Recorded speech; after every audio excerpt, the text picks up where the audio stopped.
What if I told you that everything you've been taught about money is a lie?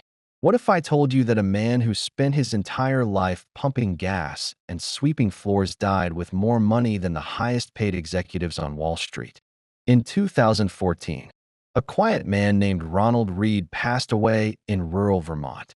To his neighbors, he was just a simple janitor who drove a second-hand car and used safety pins to hold his old coat together. But when his will was opened, the world gasped. Ronald Reed had $8 million in the bank. At the exact same time, another man, we'll call him Richard, was a titan of the financial world.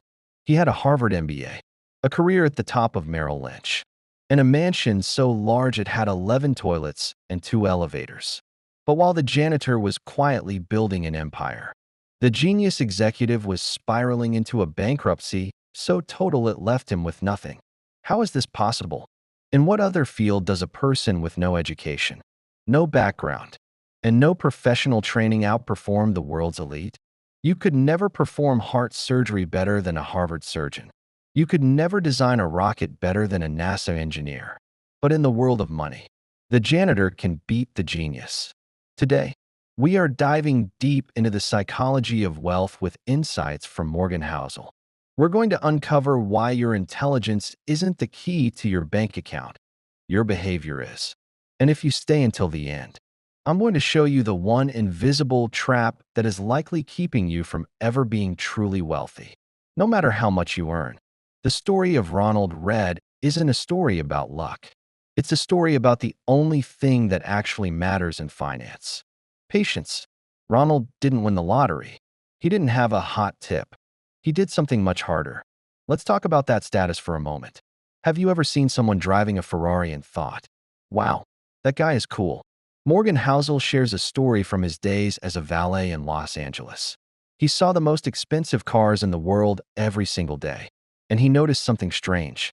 He never once looked at the driver and thought, I want to be that guy.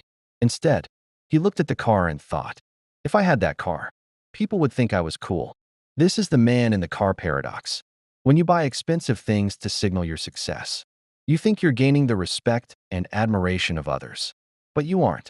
Most people don't even look at you. They are too busy imagining themselves with your stuff.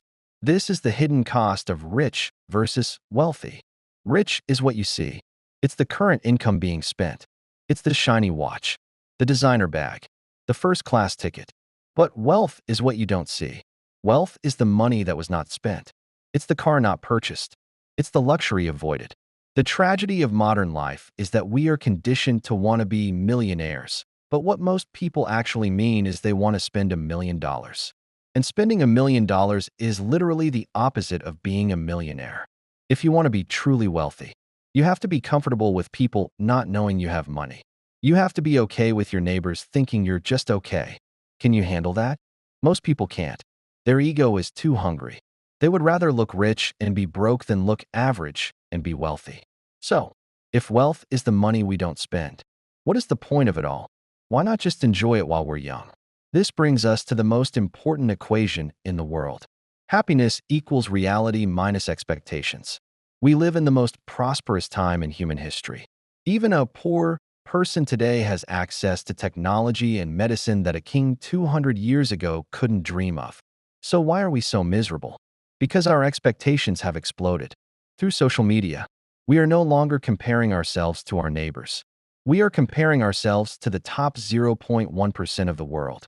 We see a billionaire's vacation, and suddenly our own beach trip feels cheap. We see a 22-year-old crypto millionaire, and suddenly our steady career feels like a failure. When your expectations rise faster than your income, you will never, ever feel rich. You are on a treadmill that never stops. Morgan Housel talks about the concept of enough. Knowing when you have enough is the ultimate financial superpower.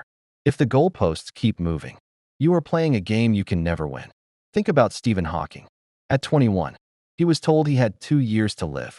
His expectations for his life went to zero. Every day after that was a bonus. He became one of the greatest minds in history because he wasn't burdened by the expectation of a perfect life. He found joy in the reality of his existence. True financial freedom isn't about a specific number in your bank account. It's about the gap between what you have and what you think you need. If you can keep your needs low while your haves grow, you have cracked the code to human happiness. The final secret of the janitor millionaire is what he actually bought with his $8 million. He didn't buy a mansion. He didn't buy fame. He bought time. In the podcast, Mel Robbins and Morgan Housel discussed the highest dividend money pays. It's not an interest rate. It's not a stock return. It is control. The ability to wake up and say, I can do whatever I want today, is the greatest wealth imaginable. Money's greatest intrinsic value is its ability to give you control over your time, to be able to leave a toxic boss, to be able to stay home when your child is sick, to be able to retire when you want, not when you have to. Most people trade their time to get money, so they can buy stuff that they hope will save them time or make them happy. It's a circular trap. The wealthy person uses money to buy their time back. The janitor, Ronald Read, was free. He worked because he chose to. He lived how he wanted to. He wasn't performing for anyone. So, here is your challenge. Look at your bank account not as a way to buy things, but as a way to buy options. Every dollar you save is a piece of your future that you own. Every dollar you spend to impress a stranger is a piece of your freedom you've given away. Master your ego. Lower your expectations. And start buying your time back. Wealth isn't about being the smartest person in the room. It's about being the most disciplined person in the room. Ronald Read proved that a janitor can be a giant, and a genius can be a beggar. The choice of which one you become isn't decided by your paycheck. It's decided by your habits. If this video changed the way you look at your wallet, hit the like button. It helps us share these life-changing psychological insights with more people. And I want to hear from you in the comments. What is one status symbol you're ready to give up so you can start building real, invisible wealth? If you want to dive deeper into the psychology of success, watch our next video on why doing nothing is the hardest and most profitable skill you'll ever learn. And I'll see you in the next one.